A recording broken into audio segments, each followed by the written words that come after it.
Inanna. Inanna is an ancient Mesopotamian goddess of love, beauty, war, and fertility.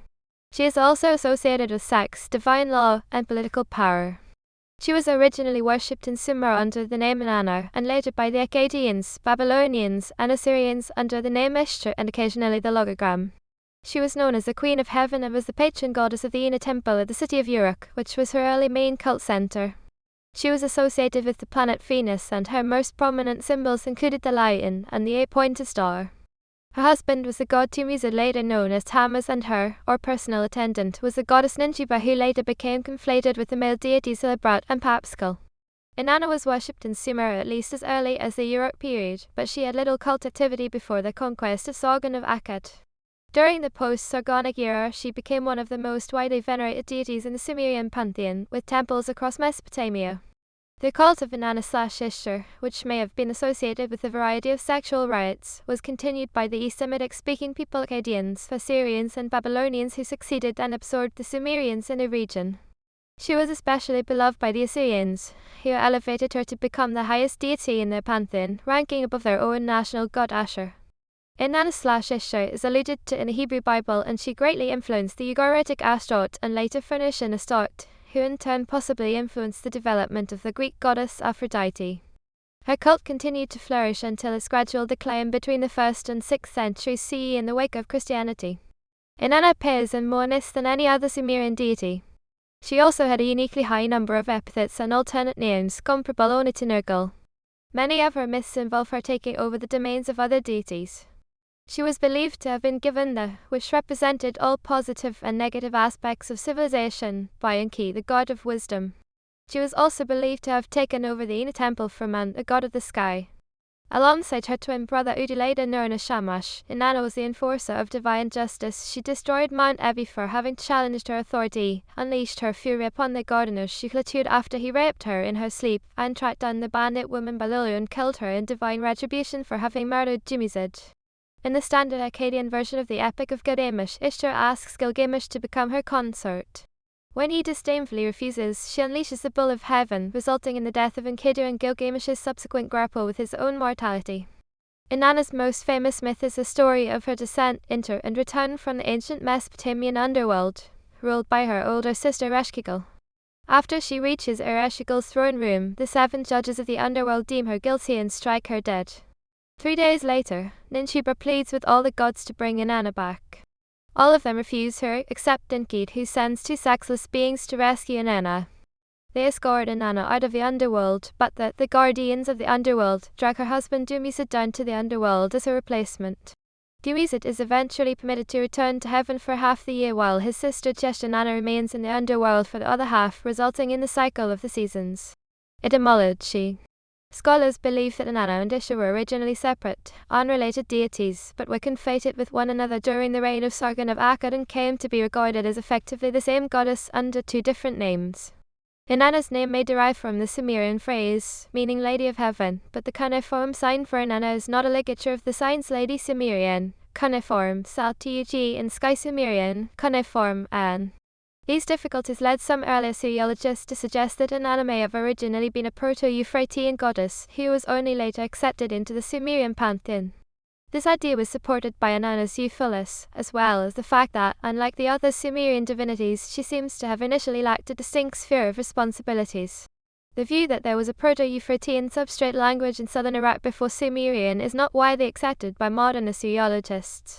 The name Ishtar occurs as an element in personal names from both the pre-Sargonic and post-Sargonic eras in Akkad, Assyria, and Babylonia. It is of Semitic derivation and is probably etymologically related to the name of the West Semitic god Ishtar, who is mentioned in later inscriptions from Ugarit and southern Arabia. The morning star may have been conceived as a male deity who presided over the arts of war, and the evening star may have been conceived as a female deity who presided over the arts of love. Among the Akkadians, Assyrians, and Babylonians, the name of the male god eventually supplanted the name of his female counterpart, but, due to extensive syncretism with Inanna, the deity remained as female, although her name was in the masculine form. Origins and development. Inanna has posed a problem for many scholars of ancient Sumer due to the fact that our sphere of power contained more distinct and contradictory aspects than that of any other deity. 2 major theories regarding her origins have been proposed. The first explanation holds that Inanna is the result of a syncretism between several previously emulated Sumerian deities with totally different domains. The second explanation holds that Inanna was originally a Semitic deity who entered the Sumerian pantheon after it was already fully structured, and he took on all the roles that had not yet been assigned to other deities. As early as the Uruk period, Inanna was already associated with the city of Uruk. During this period, the symbol of a ring-headed doorpost was closely associated with Inanna. The famous Uruk face found in a deposit of cult objects at the Uruk Roman III period depicts a row of naked men carrying various objects, including bowls, vessels, and baskets of farm products, and bringing sheep and goats to a female figure facing the ruler. The female stands in front of Inanna, symbol of the two twisted reeds of the doorpost, while the male figure holds a box and stack of bowls, the later cuneiform sign signifying the, or high priest of the temple. Seal impressions from the Gendit Nasa period show a fixed sequence of symbols representing various cities, including those of Ur, Larsa, Zabalam, Urim, Eanna, and probably Kesh. This list probably reflects the report of contributions to Inanna at Uruk from cities supporting her cult. A large number of similar seals have been discovered from Phaeaci of the early dynastic period at Ur, in a slightly different order, combined with the rosette symbol of Inanna. These seals were used to lock storms to preserve materials set aside for her cult. Various inscriptions in the name of Inanna are known, such as a bead in the name of King Og of Kish, or a tablet by King Lugo-Kizilsi. During the Akkadian period, following the conquest of Sargon of Akkad, Inanna, an originally independent Ishtar, became so extensively syncretized that they became regarded as effectively the same. The Akkadian poet Eanna, the daughter of Sargon, wrote numerous hymns to Inanna, identifying her with Ishtar. As a result of this, the popularity of Inanna/Ishtar's cult skyrocketed. Alfonso Ochai, who was involved in early excavations of Ebla, assumes Ishtar was originally a goddess venerated in the Euphrates Valley, pointing out that an association between her and the desert poplar is attested in the most ancient texts from both Ebla and Mari. He considers her, a moon goddess, Sin, and a sun deity of varying gender, Shamash/Shapash, to be the only deity shared between various early Semitic peoples of Mesopotamia and ancient Syria, who otherwise had different, not necessarily overlapping pantheons. Worship. Gwendolyn Lake assumes that during the pre-Sargonic era the cult of Inanna was rather limited, though other experts argue that she was already the most prominent deity in Uruk and a number of other political centers in the Uruk period. She had temples in Nippur, Lagash, Shurpak, Zabalam, and Ur, but her main cult center was the Eanna temple in Uruk, whose name means House of Heaven Sumerian, cuneiform, Eanna. Some researchers assume that the original patron deity of this 4th millennium BC city was An. After its dedication to Inanna, the temple seems to have housed priestesses of the goddess. Next to Uruk, Zabalam was the most important early site of Inanna worship, as the name of the city was commonly written with the signs Mushat Shakana and Og, meaning respectively Inanna and Santiri. It is possible that the city goddess of Zabalam was originally a distinct deity, though one whose cult was absorbed by that of the Urukian goddess very early on. John Goodnick West and Halls proposed that the goddess identified by the name they knew reading and meaning uncertain, associated with Ishtar in a hymn, was the original identity of Inanna of Zabalam. In the Old Akkadian period, Inanna merged with the Akkadian goddess Ishtar, associated with the city of Akkad. A hymn from that period addresses the Akkadian Ishtar as Inanna of the Almash alongside Inanna of Uruk and of Zabalam. The worship of Ishtar and syncretism between her and Inanna was encouraged by Sargon and his successors, and as a result she quickly became one of the most widely venerated deities in the Mesopotamian pantheon. In inscriptions of Sargon, Naram Sin and Charkali Shari Ishtar is the most frequently invoked deity. In the Old Babylonian period, her main cult centers were, in addition to aforementioned Uruk, Zabalam and Akkad, also Ilip. Her cult was also introduced from Uruk to Kish. During later times, while her cult in Uruk continued to flourish, Ishtar also became particularly worshipped in the Upper Mesopotamian kingdom of Assyria, modern northern Iraq, northeast Syria and southeast Turkey, especially in the cities of Nineveh, Ashur and Abela, modern Erbil. During the reign of the Assyrian king Ashurbanipal, Ishtar rose to become the most important and widely venerated deity in the Assyrian pantheon, surpassing even the Assyrian national god Ashur. Votive objects found in her primary Assyrian temple indicate that she was a popular deity among women. Individuals who went against the traditional gender binary were heavily involved in the cult of Inanna. During Sumerian times, a set of priests known as worked in Inanna's temples, where they performed elegies and lamentations. Men who became sometimes adopted female names, and their songs were composed in the Sumerian dialect, which, in literary texts, is normally reserved for the speech of female characters. Some Sumerian proverbs seem to suggest that had a reputation for engaging in anal sex with men. during the Akkadian period and were servants of Ishtar who dressed in female clothing and performed war dances in Ishtar's temples. Several Akkadian proverbs seem to suggest that they may have also had homosexual proclivities. Gwendolyn Lake, an anthropologist known for her writings on Mesopotamia, has compared these individuals to the contemporary Indian Hydra. In one Akkadian hymn, Ishtar is described as transforming men into women. Throughout the latter half of the 20th century, it was widely believed that the cult of Inanna involved a sacred marriage ritual in which a king would establish his legitimacy by taking on the role of Dumuzid and engaging in ritual sexual intercourse with the high priestess of Inanna, who took on the role of the goddess.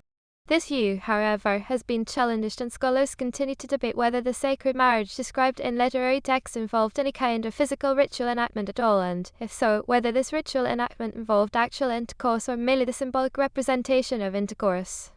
The scholar of the ancient Near East Louisa M. Pryke states that most scholars now maintain, if the sacred marriage was a ritual that was actually acted out, then it involved only symbolic intercourse. The cult of Ishtar was long thought to have involved sacred prostitution, but this is now rejected among many scholars. High rituals known as are reported to have worked in Ishtar's temples, but it is unclear if such priestesses actually performed any sex acts, and several modern scholars have argued that they did not. Women across the ancient Near East worshipped Ishtar by dedicating to her cakes baked in ashes known as. A dedication of this type is described in an Akkadian hymn. Several clay cake molds discovered at Mari are shaped like naked women with large tits clutching their breasts. Some scholars have suggested that the cakes made from these molds were intended as representations of Ishtar herself. Symbols. Inanna/Ishtar's most common symbol was the 8-pointed star, though the exact number of points sometimes varies. 6-pointed stars also occur frequently, but their symbolic meaning is unknown. The 8-pointed star seems to have originally borne a general association with the heavens, but, by the Old Babylonian period 1830–1531, it had come to be specifically associated with the planet Venus, with which Ishtar was identified. Starting during this same period, the star of Ishtar was normally enclosed within a circular disk. During later Babylonian times, slaves who worked in Ishtar's temples were sometimes branded with the seal of the 8-pointed star. On boundary stones and cylinder seals, the 8-pointed star is sometimes shown alongside the crescent moon, which was the symbol of Sin Sumerian Inanna, and the rayed solar disk, which was a symbol of Shamash Sumerian Utu. Inanna's cuneiform ideogram was a hook-shaped twisted knot of reeds representing the doorpost of the storehouse, a common symbol of fertility and plenty. The rosette was another important symbol of Inanna, which continued to be used as a symbol of Ishtar after their syncretism. During the Neo-Assyrian period 911–609, the rosette may have actually eclipsed the 8-pointed star and become Ishtar's primary symbol. The temple of Ishtar in the city of Ashur was adorned with numerous rosettes. Inanna/Ishtar was associated with lions, which the ancient Mesopotamians regarded as a symbol of power. Her associations with lions began during Sumerian times. A chlorite bowl from the temple of Eanna at Nippur depicts a large feline battling a giant snake, and a cuneiform inscription on the bowl reads Inanna and the serpent, indicating that the cat is supposed to represent the goddess.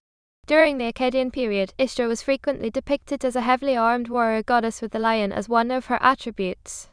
Doves were also prominent animal symbols associated with Inanna/Ishtar. Doves are shown on cultic objects associated with Inanna as early as the beginning of the 3rd millennium. Lead dove figurines were discovered in the temple of Ishtar at Ashur, dating to the 13th century, and a painted fresco from Mari, Syria shows a giant dove emerging from a palm tree in the temple of Ishtar, indicating that the goddess herself was sometimes believed to take the form of a dove. As the planet Venus. Inanna was associated with the planet Venus, which is named after her Roman equivalent Venus. Several hymns praise Inanna in her role as the goddess or personification of the planet Venus. Theology professor Geoffrey Cooley has argued that, in many myths, Inanna's movements may correspond with the movements of the planet Venus in the sky. In Inanna's descent to the underworld, unlike any other deity, Inanna is able to descend into the netherworld and return to the heavens. The planet Venus appears to make a similar descent, setting in the west and then rising again in the east. An introductory hymn describes Inanna leaving the heavens and heading for what could be presumed to be the mountains, replicating the rising and setting of Inanna to the west. In Inanna and Chuqualatudo is described as scanning the heavens in search of Inanna, possibly searching the eastern and western horizons. In the same myth, while searching for her attacker, Inanna herself makes several movements that correspond with the movements of Venus in the sky. Because the movements of Venus appear to be discontinuous, it disappears due to its proximity to the sun for many days at a time, and then reappears on the other horizon. Some cultures did not recognize Venus as a single entity. Instead, they assumed it to be two separate stars on each horizon, the morning and evening star. Nonetheless, a cylinder sail from the attendant NASA period indicates that the ancient Sumerians knew that the morning and evening stars were the same celestial object. The discontinuous movements of Venus relate to both mythology as well as Inanna's dual nature. Modern astrologers recognize the story of Inanna's descent into the underworld as a reference to an astronomical phenomenon associated with retrograde Venus. 7 days before retrograde Venus makes its inferior conjunction with the Sun, it disappears from the evening sky. The 7-day period between this disappearance and the conjunction itself is seen as the astronomical phenomenon on which the myth of descent was based. After the conjunction, 7 more days elapse before Venus appears as the morning star, corresponding to the ascent from the underworld. Inanna in her aspect as Anunnaki was associated with the eastern fish of the last of the zodiacal constellations, Pisces. Her consort Dumuzid was associated with the contiguous first constellation, Aries. File Ishtar Eanna Luva at 12,456 JPG Babylonian terracotta relief of Ishtar from Eanna early 2nd millennium. File DSR Vismari. JPG life-size statue of a goddess, probably Ishtar, holding a vase from Mari, Syria 18th century BC. File winged goddess O6501 ING 638 black JPG terracotta relief of Ishtar with wings from Laos 2nd millennium. File Ishtar stele of Shamshrez user, governor of Mari NCI JPG stele showing Ishtar holding a bow from an Akkadians museum 8th century. File Ishtar Damascus museum JPG Helena's bas relief sculpture of Ishtar standing with her servant from Palmyra 3rd century CE. Character thumb upright equals 1.15 ancient Akkadian cylinder seal depicting Inanna resting her foot on the back of a lion while Ninshubur stands in front of her paying obeisance. The Sumerians worshipped Inanna as the goddess of both warfare and love. Unlike other gods whose roles were static and whose domains were limited, the stories of Inanna describe her as moving from conquest to conquest. She was portrayed as young and impetuous, constantly striving for more power than she had been allotted. Although she was worshipped as the goddess of love, Inanna was not the goddess of marriage, nor was she ever viewed as a mother goddess. Andrew R. George goes as far as stating that according to all mythology, Ishtar was not temperamentally disposed towards such functions. Julia M. Asher-Grief has even proposed by Asher-Grief that Inanna was significant specifically because she was not a mother goddess. As a love goddess, she was commonly invoked by Mesopotamians in incantations. In Inanna's descent to the underworld, Inanna treats her lover Dumuzid in a very capricious manner. This aspect of Inanna's personality is emphasized in the later standard Akkadian version of the Epic of Gilgamesh, in which Gilgamesh points out Ishtar's infamous ill-treatment of her lovers. However, according to Assyriologist Dina Katz, the portrayal of Inanna's relationship with Dumuzid in the descent myth is unusual. Inanna was also worshipped as one of the Sumerian war deities. One of the hymns dedicated to her declares she stirs confusion and chaos against those who are disobedient to her, speeding carnage and inciting the devastating flood, clothed in terrifying radiance. It is her game to speed conflict and battle, untiring, strapping on her sandals. Battle itself was occasionally referred to as the dance of Inanna. Epithets related to lions in particular were meant to highlight this aspect of her character. As a war goddess, she was sometimes referred to with the name Inanna Victory, though this epithet could be applied to other deities as well, in addition to functioning as a distinct goddess linked to Ninshubur rather than to Ishtar. Another epithet highlighting this aspect of Ishtar's nature was Anunnaki, the martial one. Like Eanna, Anunnaki could also be a separate deity, and as such she is first attested in documents from the Roman III period. Assyrian royal curse formulas invoked both of Ishtar's primary functions at once, invoking her to remove potency and martial valor alike.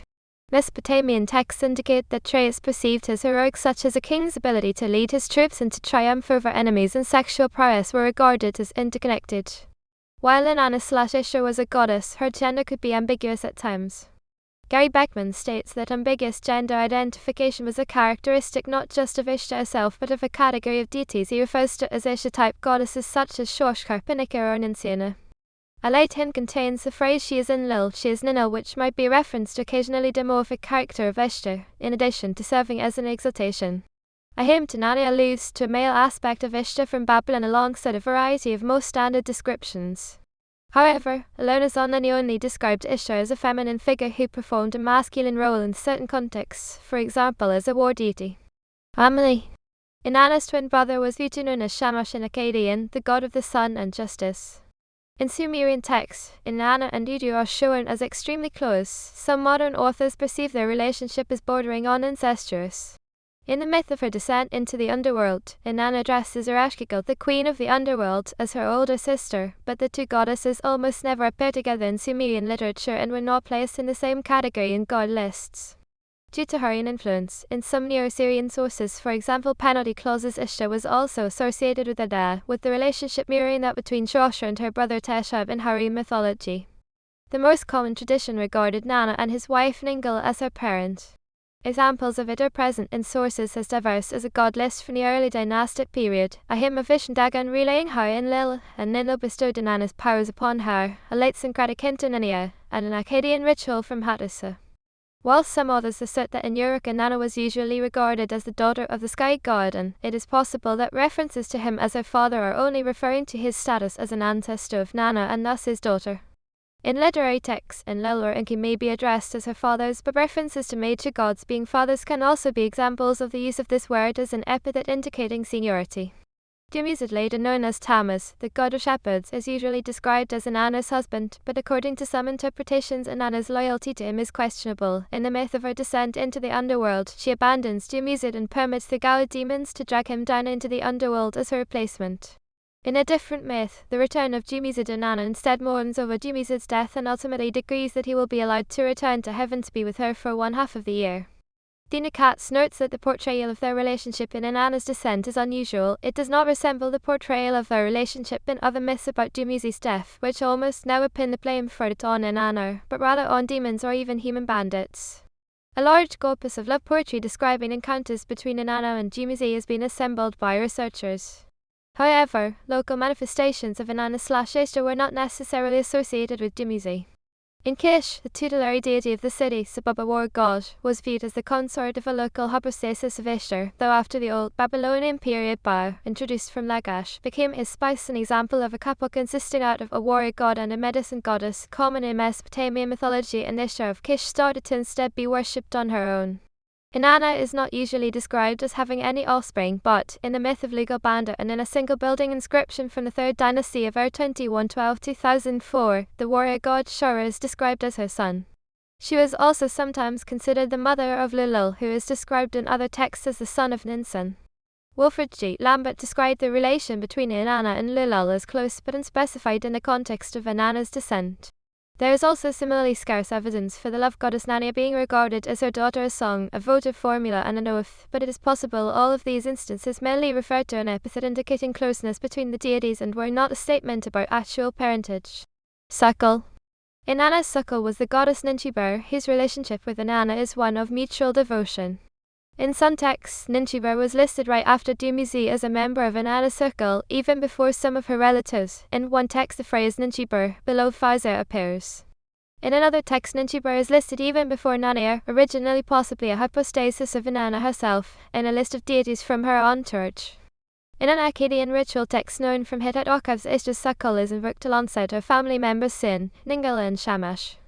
Other members of Inanna's entourage frequently listed in god lists were the goddesses Nanna, usually placed right behind Dumuzid, and Ninshubur, Canasura, Gizpaba and Bazilla, all of them also associated with each other in various configurations independently from this context. Syncretism and influence on other deities. In addition to the full conflation of Inanna and Ishtar during the reign of Sargon and his successors, she was syncretized with a large number of deities to a varying degree.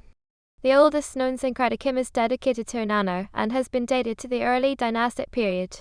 Many god lists compiled by their ancient scribes contain entire Inanna group sections enumerating similar goddesses, and tablet Roman 4 of the monumental god list in Adam 7 tablets total is known as the Ishtar tablet due to most of its contents being the names of Ishtar's equivalents, her titles and various attendants. Some modern researchers use the term Ishtar type to define specific figures of this variety. Some texts contain references to all the Ishtars of a given area. In later periods, Ishtar's name was sometimes used as a generic term goddess in Babylonia, while a logographic writing of Inanna was used to spell the title Beltu, leading to further conflations. A possible example of such use of the name is also known from Elam, as a single Elamite inscription written in Akkadian refers to Manzat Ishtar, which might in this context mean the goddess Manzat. Specific examples. Ashtaroth, in cities like Mari and Ebla, the eastern and western Semitic forms of the name Ishtar and Ashtaroth were regarded as basically interchangeable. However, the western goddess evidently lacked the astral character of Mesopotamian Ishtar. Ugaritic god lists and ritual texts equate the local Ashtaroth with both Ishtar and Hari and Ashara. Shara, due to association with Ishtar, the Syrian goddess Ashara started to be regarded as a lady of love like her Inanna in Mesopotamia.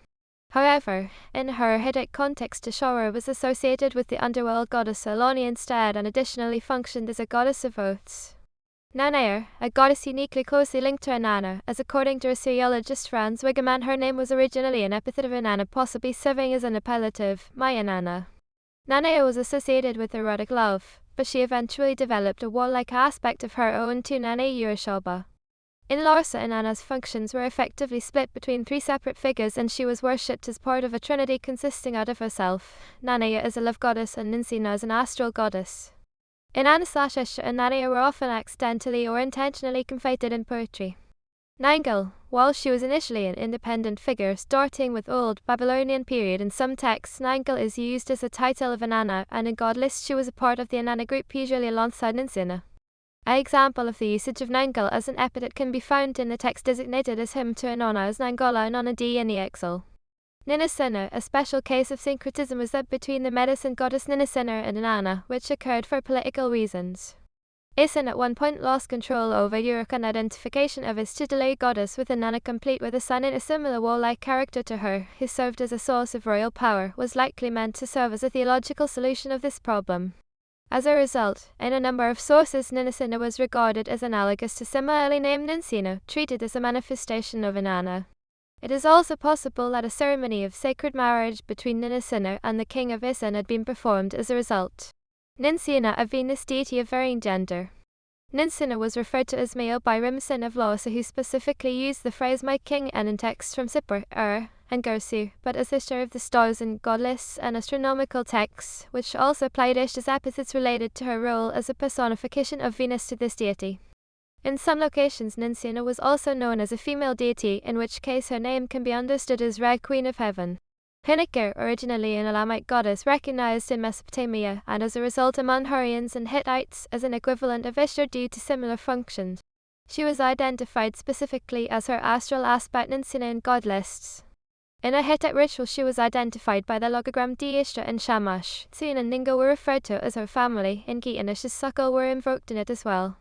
In Elam she was a goddess of love and sex and a heavenly deity, mistress of heaven. Due to syncretism with Ishtar and Ninsina, Pinnaker was referred to as both a female and male deity in her Hittite sources. Shoroshka, her name was frequently written with the logogram D. Ishtar in Hurrian and Hittite sources, while Mesopotamian texts recognized her under the name Ishtar of Subartu. Some elements peculiar to her were associated with the Assyrian hypostasis of Ishtar, Ishtar of Nineveh, in later times. Her handmaidens Ninata and Kulita were incorporated into the circle of deities believed to serve Ishtar in her temple in Ashur. Obsolete theories.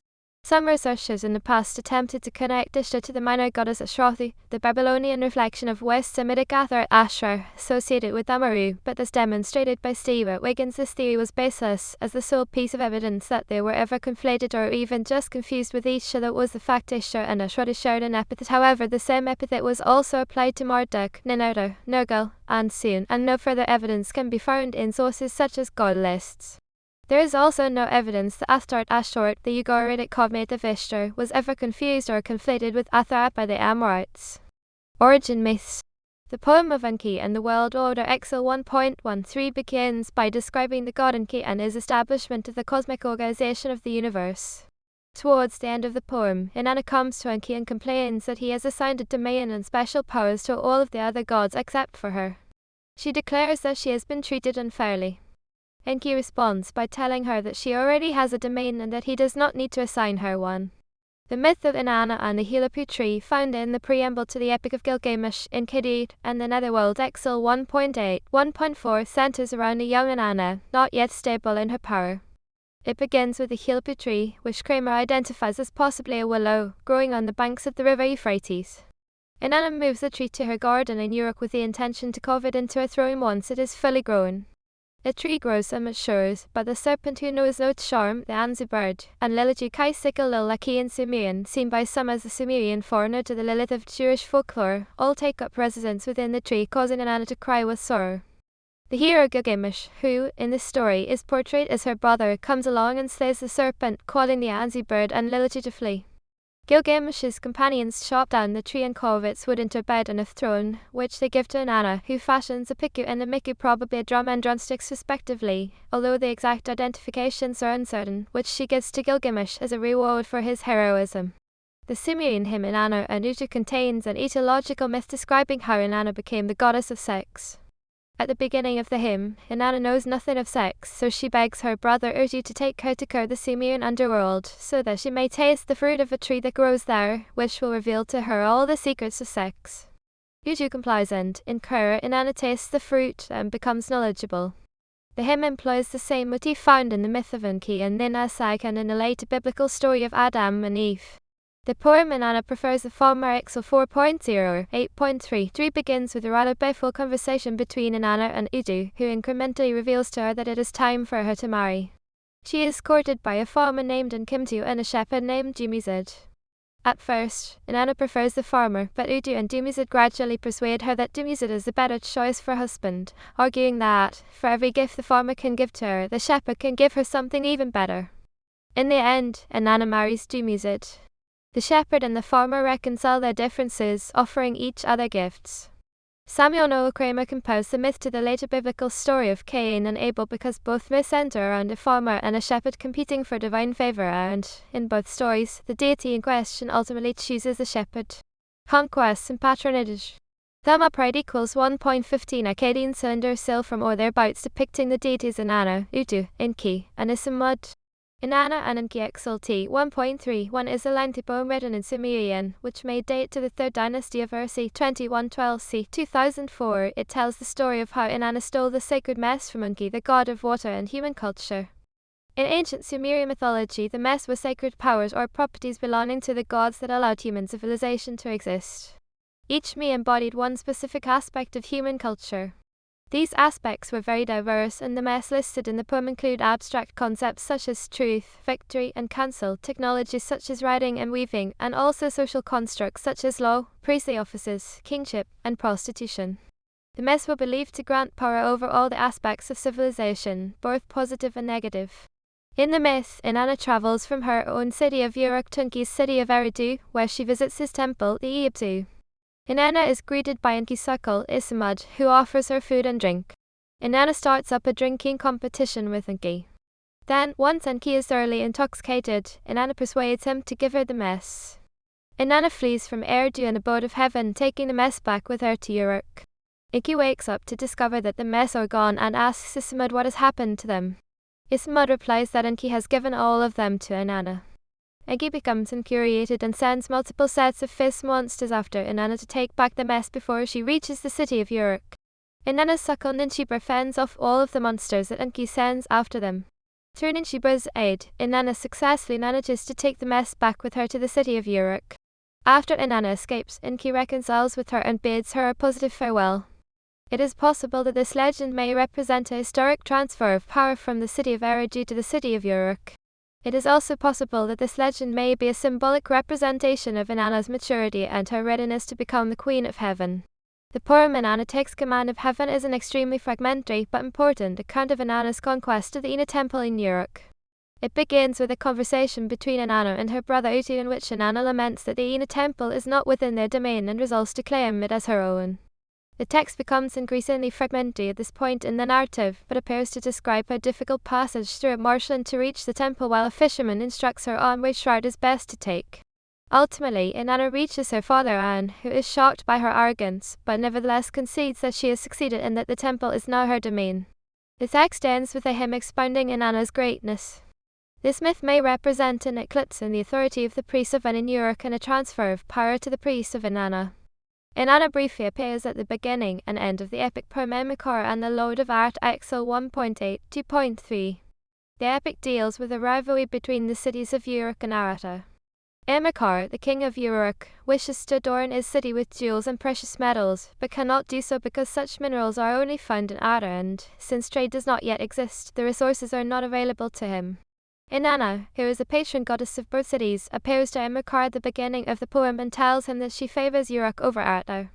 She instructs Amakar to send a messenger to the Lord of Arata to ask for the resources Uruk needs. The majority of the epic revolves around a great contest between the two kings over Inanna's favor. Inanna reappears at the end of the poem to resolve the conflict by telling Amakar to establish trade between his city and Arata. Justice myths. Inanna and her brother Utu are regarded as the dispensers of divine justice, a role which Inanna exemplifies in several of her myths. Inanna in Ebi Exil 1.32, otherwise known as Goddess of the Fearsome Divine Powers, is a 184-line poem written by the Akkadian poet Eanna describing Inanna's confrontation with Mount Ebi, a mountain in the Zagros mountain range. The poem begins with an introductory hymn praising Inanna. The goddess journeys all over the entire world, until she comes across Mount Ebi and becomes infuriated by its glorious might and natural beauty, considering its very existence as an outright affront to her own authority. She rails at Mount Ebi, shouting. Inanna petitions to end the Sumerian god of the heavens to allow her to destroy Mount Ebi, and warns Inanna not to attack the mountain, but she ignores his warning and proceeds to attack and destroy Mount Ebi regardless. In the conclusion of the myth, she explains to Mount Ebi why she attacked it. In Sumerian poetry, the phrase destroyer of Kar is occasionally used as one of Inanna's epithets. The poem Inanna and Shukalatud Exil 1.33 begins with a hymn to Inanna, praising her as the planet Venus. It then introduces Shukalatudu, a gardener who is terrible at his job. All of his plants die except for one poplar tree. Shukalatudu prays to the gods for guidance in his work. To his surprise, the goddess Inanna sees his one poplar tree and decides to rest under the shade of its branches. Shukalatudu removes her clothes and rapes Inanna while she sleeps. When the goddess wakes up and realizes she has been violated, she becomes furious and determines to bring her attacker to justice. In a fit of rage, Inanna unleashes horrible plagues upon the earth, turning water into blood. Shukalatudu, terrified for his life, pleads his father for advice on how to escape Inanna's wrath. His father tells him to hide in the city, amongst the hordes of people, where he will hopefully blend into Inanna, searches the mountains of the east for her attacker, but is not able to find him. She then releases a series of storms and closes all roads to the city, but is still unable to find Shukalatudu, so she asks Enki to help her find him, threatening to leave her temple in Uruk if he does not. Enki consents and Inanna flies across the sky like a rainbow. Inanna finally locates Shukalatudu, who vainly attempts to invent excuses for his crime against her. Inanna rejects these excuses and kills him. Theology professor Jeffrey Cooley has cited the story of Shukalatudu as a Sumerian astral myth, arguing that the movements of Inanna in the story correspond with the movements of the planet Venus. He has also stated that, while Shukalatudu was praying to the goddess, he may have been looking toward Venus on the horizon. The text of the poem Inanna in Balilu Exo 1.44, discovered at Nippur, is badly mutilated and scholars have interpreted it in a number of different ways. The beginning of the poem is mostly destroyed, but seems to be a lament.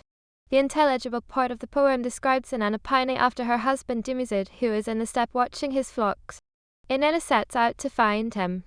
After this, a large portion of the text is missing. When the story resumes, Inanna is being told that Dumuzid has been murdered. Inanna discovers that the old bandit woman Balulu and her son Gerjaya are responsible. She travels along the road to Lila and stops at an inn, where she finds the two murderers. Inanna stands on top of a stool and transforms Balulu into the water skin that men carry in the desert, forcing her to pour the funerary libations for Dumuzid. Descent into the underworld. Two different versions of the story of Inanna/Ish's descent into the underworld have survived, a Sumerian version dating to the 3rd dynasty of circa 2112-2004 Exil 1.41 and a clearly derivative Akkadian version from the early 2nd millennium. The Sumerian version of the story is nearly 3 times the length of the late Akkadian version and contains much greater detail. Sumerian version. In Sumerian religion, the Kur was conceived of as a dark, dreary cavern located deep underground. Life there was envisioned as a shadowy version of life on earth. It was ruled by Inanna's sister, the goddess Ereshkigal.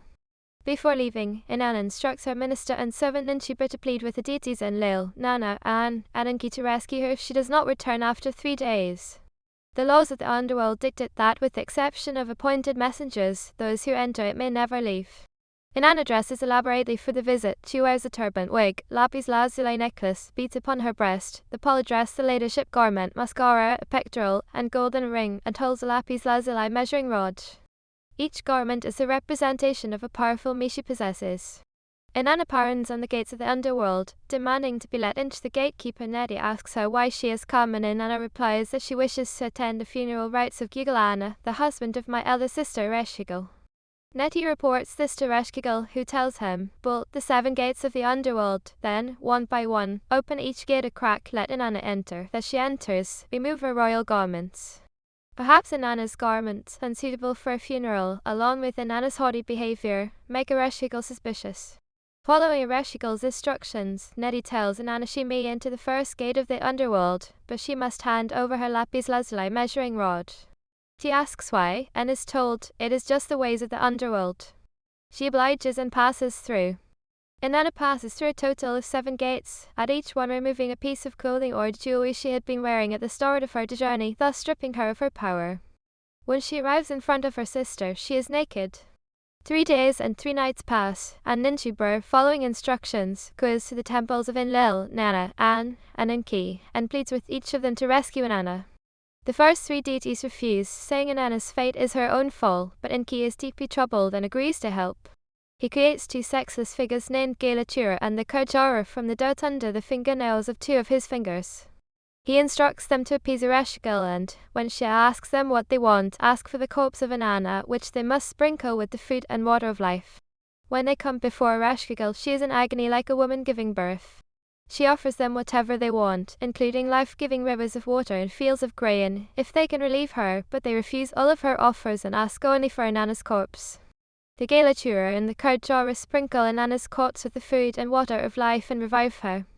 Gala demons sent by Ereshkigal follow Inanna out of the underworld, insisting that someone else must be taken to the underworld as Inanna's replacement. They first come upon Ninshubur and attempt to take her, but Inanna stops them, insisting that Ninshubur is her loyal servant and that she had rightfully mourned for her while she was in the underworld. They next come upon Shara, Inanna's beautician, who is still in mourning. The demons attempt to take him, but Inanna insists that they may not because he had also mourned for her. The third person they come upon is Lulil, who is also in mourning. The demons try to take him, but Inanna stops them once again. Thumb upright equals 1.15 ancient Sumerian cylinder seal impression showing Dumuzid being tortured in the underworld by the Gala demons. Finally, they come upon Dumuzid, Inanna's husband. Despite Inanna's fate, and in contrast to the other individuals who were properly mourning her, Dumuzid is lavishly clothed and resting beneath a tree or upon her throne, entertained by slave girls. Inanna, displeased, decrees that the Gala shall take him. The Gala then drag Dumuzid down to the underworld. Another text known as Dumuzid's Dream Exa 1.43 describes Dumuzid's repeated attempts to evade capture by the Gala demons, an effort in which he is aided by the sun god Utu. In the Sumerian poem The Return of Dumuzid, which begins where the dream of Dumuzid ends, Dumuzid's sister Inanna laments continually for days and nights over Dumuzid's death, joined by Inanna, who has apparently experienced a change of heart, and Surtur, Dumuzid's mother. The 3 goddesses mourn continually until a fly reveals to Inanna the location of her husband. Together, Inanna and Inanna go to the place where the fly has told them they will find Dumuzid.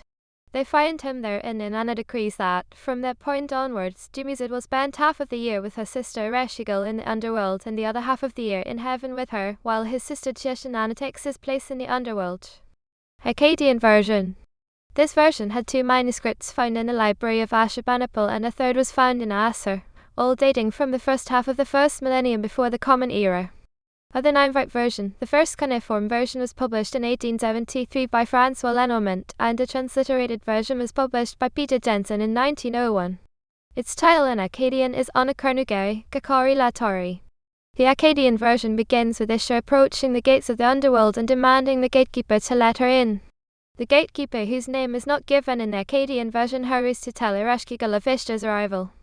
Ereshkigal orders him to let Ishtar enter, but tells him to treat her according to the ancient rites. The gatekeeper lets Ishtar into the underworld, opening 1 gate at a time. At each gate, Ishtar is forced to shed 1 article of clothing. When she finally passes the 7th gate, she is naked. In a rage, Ishtar throws herself at Ereshkigal, but Ereshkigal orders his servant Namtar to imprison Ishtar and unleash 60 diseases against her. After Ishtar descends to the underworld, all sexual activity ceases on earth. The god Papsukkal, the Akkadian counterpart to Ninshubur, reports the situation to E, the god of wisdom and culture. E creates an androgynous being called a Sushinama and sends them to Ereshkigal, telling them to invoke the name of the great gods against her and to ask for the bag containing the waters of life. Ereshkigal becomes enraged when she hears a Sushinama's demand, but she is forced to give them the water of life. A Sushinama sprinkles Ishtar with this water, reviving her. Then Ishtar passes back through the 7 gates, receiving 1 article of clothing back at each gate, and exiting the final gate fully clothed. Interpretations in modern Assyriology. Eanna Katz, an authority on Sumerian afterlife beliefs and funerary customs, considers the narrative of Inanna's descent to be a combination of 2 distinct pre-existing traditions rooted in broader context of Mesopotamian religion. In one tradition, Inanna was only able to leave the underworld with the help of Ungi's trick, with no mention of the possibility of finding a substitute. This part of the myth belongs to the genre of myths about deities struggling to obtain power, glory and so on, such as Lugali or Enuma Elish, and possibly served as a representation of Inanna's character as a personification of a periodically vanishing astral body. According to Katz, the fact that Inanna's instructions to Ninshubur contain a correct prediction of her eventual fate, including the exact means of her rescue, show that the purpose of this composition was simply highlighting Inanna's ability to traverse both the heavens and the underworld, much like how Venus was able to rise over and over again. She also points out Inanna's return as parallels in some Udical incantations. Another was simply one of the many myths about the death of Dumuzid, such as Dumuzid's dream or Inanna and Bailulu. In these myths, Inanna is not to blame for his death, tied to his role as an embodiment of vegetation. She considers it possible that the connection between the 2 parts of the narrative was meant to mirror some well-attested healing rituals which required a symbolic substitute of the person being treated. Katz also notes that the Sumerian version of the myth is not concerned with matters of fertility, and points out any references to nature being infertile while Ishtar is dead were only added in later Akkadian translations, so was the description of Tammuz's funeral. The purpose of these changes was likely to make the myth closer to cultic traditions linked to Tammuz, namely the annual mourning of his death followed by celebration of a temporary return. According to Katz, it is notable that many copies of the later versions of the myth come from Assyrian cities which were known for their veneration of Tammuz, such as Ashur and Nineveh. Other interpretations. A number of less scholarly interpretations of the myth arose through the 20th century, many of them rooted in the tradition of Jungian analysis rather than Assyriology. Some authors draw comparisons to the Greek myth of the abduction of Persephone as well. Monica Otterman performed a feminist interpretation of the myth, questioning its interpretation as related to the cycle of nature, claiming that the narratives represent that Inanna's powers were being restricted by the Mesopotamian patriarchy, due to the fact that, according to her, the region was not conducive to fertility. Brando questions this idea in part, for although Inanna's power is at stake in the Sumerian text, in the Akkadian text the goddess' relationship to fertility and fertilization is at stake. Furthermore, in the Sumerian text Inanna's power is not limited by a man, but by another equally powerful goddess, Ereshkigal. Epic of Gilgamesh. In the Akkadian Epic of Gilgamesh, Ishtar appears to Gilgamesh after he and his companion Enkidu have returned to Uruk from defeating the ogre Humbaba and demands Gilgamesh to become her consort. Gilgamesh refuses her, pointing out that all of her previous lovers have suffered. Infuriated by Gilgamesh's refusal, Ishtar goes to heaven and tells her father Anu that Gilgamesh has insulted her. Anu asks her why she is complaining to him instead of confronting Gilgamesh herself. Ishtar demands that Anu give her the bowl of heaven and swears that if he does not give it to her, she will break in the doors of hell and smash the bowls. There will be confusion of people, those above with those from the lower depths. I shall bring up the dead to eat food like the living, and the horse of the dead will outnumber the living. Anu gives Ishtar the bowl of heaven, and Ishtar sends it to attack Gilgamesh and his friend Enkidu. Gilgamesh and Enkidu kill the bull and offer its heart to the sun god Shamash. While Gilgamesh and Enkidu are resting, Ishtar stands up on the walls of Uruk and curses Gilgamesh. Enkidu tears off the bull's right thigh and throws it in Ishtar's face, saying, "If I could lay my hands on you, it is this I should do to you, and lash your entrails to your side." Enkidu later dies for this impiety. Ishtar calls together the crimped courtesans, prostitutes and harlots and orders them to mourn for the bull of heaven. Meanwhile, Gilgamesh holds a celebration over the bull of heaven's defeat. Later in the epic, Utnapishtim tells Gilgamesh the story of the Great Flood, which was sent by the god Enlil to annihilate all life on earth because the humans, who were vastly overpopulated, made too much noise and prevented him from sleeping. Utnapishtim tells how, when the flood came, Ishtar wept and mourned over the destruction of humanity alongside the Anunnaki. Later, after the flood subsides, Utnapishtim makes an offering to the gods. Ishtar appears to Utnapishtim wearing a lapis lazuli necklace with beads shaped like flies and tells him that Enlil never discussed the flood with any of the other gods. She swears him that she will never allow Enlil to cause another flood and declares her lapis lazuli necklace a sign of her oath. Ishtar invites all the gods except for Enlil to gather around the offering and enjoy. Song of Agashea. The Song of Agashea, an Akkadian text presumably from the time of Hammurabi, tells a myth mixed with hymnic passages. The war goddess Ishtar is filled with constant wrath and plagues the earth with war and battle. With her roar, she finally even threatens the wise god Eanna. He appears before the assembly of gods and decides, similar to Enkidu in the Epic of Gilgamesh, to create an equal opponent for Ishtar. From the dirt of his fingernails he forms the powerful goddess-led 163 Ltum fight Coral, whom he instructs to confront Ishtar disrespectfully and plague her day and night with her roar. The text section with the confrontation of both goddesses is not preserved, but it is followed by a scene in which Ishtar demands for me to call letter 163 Ltum back, which he does. Subsequently, he establishes a festival in which henceforth a world dance Gushu is to be performed annually in commemoration of the events. The text ends with the statement that Ishtar's heart has calmed down. Other tales. A myth about the childhood of the god Isham, viewed as a son of Shamash, describes Ishtar seemingly temporarily taking care of him, and possibly expressing annoyance at the situation. In a pseudepigraphical Neo-Assyrian text written in the 7th century, but which claims to be the autobiography of Sargon of Akkad, Ishtar is claimed to have appeared to Sargon surrounded by a cloud of doves while he was working as a gardener for Aki, the drawer of the water. Ishtar then proclaimed Sargon her lover and allowed him to become the ruler of Sumer and Akkad. In her Hittite text, the logogram D Ishtar denotes the goddess Shashkar, who was identified with Ishtar in god lists and similar documents as well, and influenced the development of the late Assyrian cult of Ishtar of Nineveh according to Egyptologist Gary Beckman. She plays a prominent role in the Hurrian myths of the Qumar bicycle. In antiquity, the cult of Inanna/Ishtar may have been introduced to the kingdom of Judah during the reign of King Manasseh, and, although Inanna herself is not directly mentioned in the Bible by name, the Old Testament contains numerous allusions to her cult. And mention the Queen of Heaven, who is probably a syncretism of Inanna/Ishtar and the West Semitic goddess Ishtar. Shammai states that the Queen of Heaven was worshipped by women who baked cakes for her. The Song of Songs bears strong similarities to the Sumerian love poems involving Inanna and Dumuzid, particularly in its usage of natural symbolism to represent a lover's physicality. Mentions Inanna's husband Dumuzid under is later East Semitic name Tammuz, and describes a group of women mourning Tammuz's death while sitting near the north gate of the temple in Jerusalem. Maria Warner, a literary critic rather than a theologist, claims that early Christians in the Middle East assimilated elements of Ishtar into the cult of the Virgin Mary. She argues that the Syrian writers Jacob of Syriac and Romanos the melodists both wrote laments in which the Virgin Mary describes her compassion for her son at the foot of the cross in deeply personal terms, closely resembling Ishtar's laments over the death of Tammuz. However, broad comparisons between Tammuz and other dying gods are rooted in the work of James George Fraser and are regarded as a relic of less rigorous early 20th century Assyriology by more recent publications. The cult of Inanna/Ishtar also heavily influenced the cult of the Phoenician goddess Astarte. The Phoenicians introduced Astarte to the Greek islands of Cyprus and Cythera, where she either gave rise to or heavily influenced the Greek goddess Aphrodite. Aphrodite took on Inanna/Ishtar's associations with sexuality and procreation. Furthermore, she was known as Irania Omkorn letter 150 Ro Alpha Nu Iota Alpha, which means heavenly, a title corresponding to Inanna's role as the Queen of Heaven. Early artistic and literary portrayals of Aphrodite are extremely similar to Inanna/Ishtar. Aphrodite was also a warrior goddess. The 2nd century AD Greek geographer Pausanias records that, in Sparta, Aphrodite was worshipped as Aphrodite Araea, which means warlike. He also mentions that Aphrodite's most ancient cult statues in Sparta and on Cythera showed her bearing arms. Modern scholars note that Aphrodite's warrior goddess aspects appear in the oldest strata of her worship and see it as an indication of her Near Eastern origins. Aphrodite also absorbed Ishtar's association with doves, which were sacrificed to her alone.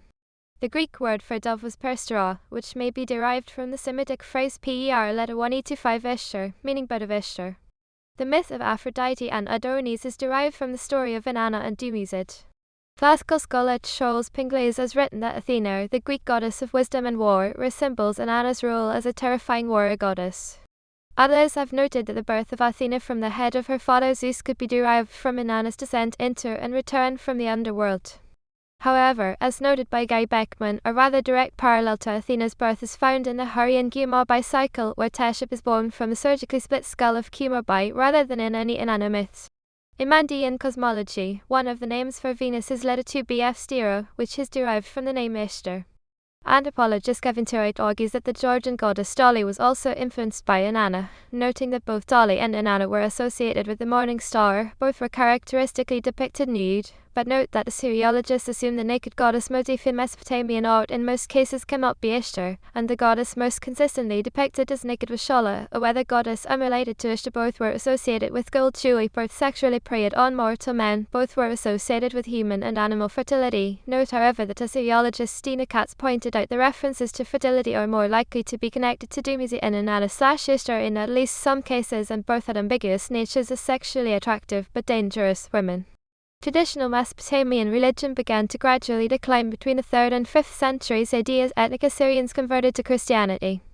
Nonetheless, the cult of Ishtar and Tammuz managed to survive in parts of Upper Mesopotamia.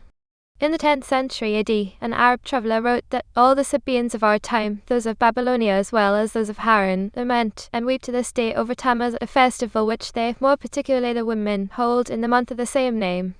Worship of Venus deities possibly connected to Inanna/Ishtar was known in pre-Islamic Arabia right up until the Islamic period.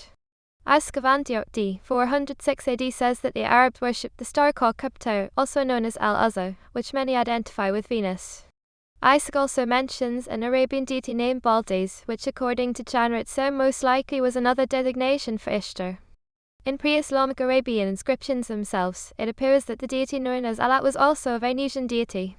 Hathor, a male god whose name is a cognate of Ishtar's, is a plausible candidate for the role of Arabian Venus deity too on account of both his name and his epithet Eastern and Western. Modern relevance. In his 1853 pamphlet The Two Babylons, as part of his argument that Roman Catholicism is actually Babylonian paganism in disguise, Alexander Hyslop, a Protestant minister in the Free Church of Scotland, incorrectly argued that the modern English word Easter must be derived from Ishtar due to the phonetic similarity of the two words. Modern scholars have unanimously rejected Hyslop's arguments as erroneous and based on a flawed understanding of Babylonian religion. Nonetheless, Hyslop's book is still popular among some groups of evangelical Protestants, and the ideas promoted in it have become widely circulated, especially through the internet, due to a number of popular internet memes. Ishtar had a major appearance in Ishtar and Ishtar, a book-length poem written in 1884 by Leonidas Sensei Hamilton, an American lawyer and businessman, loosely based on the recently translated Epic of Gilgamesh. Ishtar and Ishtar expanded the original roughly 3,000 lines of the Epic of Gilgamesh to roughly 6,000 lines of rhyming couples grouped into 48 cantos. Hamilton significantly altered most of the characters and introduced entirely new episodes not found in the original epic. Significantly influenced by Edward Fitzgerald's Rubaiyat of Omar Khayyam and Edwin Arnold's The Light of Asia, Hamilton's characters dress more like 19th century Turks than ancient Babylonians. In the poem, Ishtar, the earlier misreading for the name Gilgamesh, falls in love with Ishtar, but then, with hot and balmy breath and trembling form aglow, she attempts to seduce him, leading Ishtar to reject her advances. Several columns of the book are devoted to an account of Ishtar's descent into the underworld. At the conclusion of the book, Ishtar, now a god, is reconciled with Ishtar in heaven. In 1887, the composer Vincent Dindy wrote Symphony Ishtar Variations Symphonique Op. 42, a symphony inspired by the Assyrian monuments in the British Museum. Inanna has become an important figure in modern feminist theory because she appears in the male-dominated Sumerian pantheon, but is equally as powerful, if not more powerful than, the male deity she appears alongside. Simone de Beauvoir, in her book The Second Sex 1949, argues that Inanna, along with other powerful female deities from antiquity, have been marginalized by modern culture in favor of male deities. Tigfer Frey-Mokensky has argued that Inanna was a marginal figure in Sumerian religion who embodies the socially unacceptable archetype of the undomesticated, unattached woman. Feminist author Johanna Stuckey has argued against this idea, pointing out Inanna's centrality in Sumerian religion and her broad diversity of powers, neither of which seem to fit the idea that she was in any way regarded as marginal. Assyriologist Julia M. Asher Grief, who specializes in the study of position of women in antiquity, criticizes Frima Kensky's studies of Mesopotamian religion as a whole, highlighting the problems with her focus on fertility. The small selection of sources her works relied on, her view that position of goddesses in the pantheon reflected that of ordinary women in society's so-called mirror theory, as well as the fact her works do not accurately reflect the complexity of changes of roles of goddesses in religions of ancient Mesopotamia. Alonazole regards Frima Kensky's methodology as faulty. In Neopaganism and Sumerian Reconstructionism, Inanna's name is also used to refer to the goddess in modern Neopaganism and Wicca. Her name occurs in the refrain of the Burning Times chant, one of the most widely used Wiccan liturgies. Inanna's descent into the underworld was the inspiration for the descent of the goddess, one of the most popular texts of Gardnerian Wicca. Paul Thomas, scholar of new religious movements, has criticized the modern portrayal of Inanna, accusing it of anachronistically imposing modern gender conventions on the ancient Sumerian story, portraying Inanna as a wife and mother, two roles the ancient Sumerians never ascribed to her, while ignoring the more masculine elements of Inanna's cult, particularly her associations with warfare and violence. Gary Beckman, researcher of religions of ancient Near East, calls Neopagan authors not revivalists but inventors, and notes that they often incorrectly view all historically attested female divinities as full or partial manifestations of a single figure, and highlights that while Ishtar did overshadow many other deities, she was never a single goddess. In popular culture, features as Gilgamesh's archenemy Eanna Huntress in Smite 2014 under her Ishtar name. Inanna appears a separate and playable Archer class, Rider class, and Avenger class servants in Fate/Grand Order 2015 under her Ishtar name. Her Avenger class form is later revealed to be Astarte stylized in-game as Ashtart, sharing a similar form as Ishtar. Inanna appears as Ishtar as a persona in Persona 5. Dates approximate.